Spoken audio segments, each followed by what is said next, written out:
تو آپ زیدیہ اور اسماعیلیہ کو مسلمان نہیں سمجھتے؟ میں زیدیہ اور اسماعیلیہ کو مسلمان نہیں، میں یہ بول رہی کیونکہ ہوں آپ نے کہ کہا منحرف ہو گئی ہے، شیعہ امامت سے منحرف منحرف ہو گئے، امامت سے منحرف ہو وہ گئے، تو کافر ہوا نا۔ وہ تو کافر ہوا، ٹھیک ہے، امامت سے منحرف ہو گئے، تو میں اگر آپ یہاں پر واضح کرتے ہیں کہ جو امامت سے منحرف ہو جائے وہ کافر ہو جاتا ہے، آپ کے مکتب میں ہے ہمارے مکتب میں، اگر میں یہ بات کری میرے مکتب میں یہ نہیں، اگر میرے مکتب میں یہ ہوتا تو پھر اہل سنت کو بھی ہم یہی کہتے کہ کافر نہیں، بلکہ ہم نے یہ نہیں کہا کہ امامت سے جو منحرف ہو جائے کافر ہو جائے، بلکہ نبی مکرم کا جو کلمہ نہ پڑھے اور توحید کا علمبردار نہ ہو وہ کافر کہلاتا ہے۔ اگر آپ کی کتابوں میں بات لکھی ہے کہ جو امامت سے منحرف ہو گیا وہ کافر نہیں ہے، تو یہ بات غلط لکھی ہے۔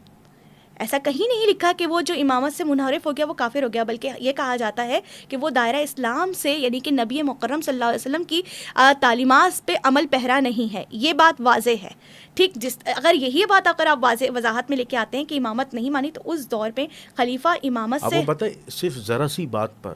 کہ جو رائے برابر بھی علی سے بغض رکھے وہ جہنمی ہے، اور یہاں پہ تو واضح امامت کا انکاری ہو رہا ہے، تو وہ مسلمان کیسے ہو سکتا ہے؟ بات انکار کی نہیں ہے، بغض اور انکار میں فرق ہے، بغض اور انکار میں فرق ہے، یعنی کہ سلسلہ رشد و ہدایت، اگر علی انکار تو بڑی چیز ہے، بغض سے انکار بغض سے بڑی چیز ہے، نہیں مانتا میں۔ اگر بغض ہے فار ایگزامپل، تو حضرت علی ابن ابی طالب کی ولایت خلیفہ اول نے نہیں مانی، تو پھر آپ کیا فرمائیں گے؟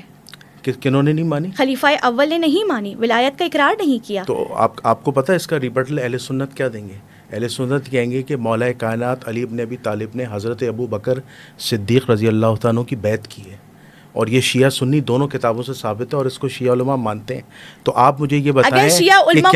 کیا مسلمان کسی کافر کی بیعت کر سکتے ہیں؟ اگر نہیں، اگر شیعہ نے حیدر کرار علی ابن ابی طالب کے ماننے والے اس بات کی وضاحت اپنی کتابوں سے کر رہے ہیں کہ علی ابن ابی طالب نے خلیفہ اول کی بیعت کی ہے، تو مجھے آپ واضح طور پہ لا کے دکھائیے ابھی، تو پھر میں بھی بیعت کروں گی اگر میرے مولا علی ابن ابی طالب نے کی ہے۔ اور اگر نہیں کہی، اور میں آپ کی کتابوں سے اس چیز کو واضح کر دوں کہ خلیفہ اول نے وقت آخر اس بات سے توبہ کی، برات کی کہ کاش وہ وقت نہ آتا کہ میں فاطمہ الزہرا کے در پہ جاتا اور یہ سب کچھ کرتا، یا علی ابن ابی طالب کے سامنے ان کی ولایت کا اقرار نہیں کرتا، اس بات سے توبہ کی اور وقت آخر برات کی، تو پھر میں یہ اگر اصول کافی میں بھی موجود ہے، اصول کافی میں ایسا اگر اصول کافی میں موجود ہے تو پلیز مجھے دکھائیے گا۔ جی اصول کافی موجود ہے، بخاری میں جبکہ البتہ ضرور موجود ہے، کہ المستدرک میں بھی موجود ہے، بخاری میں القرض موجود ہے۔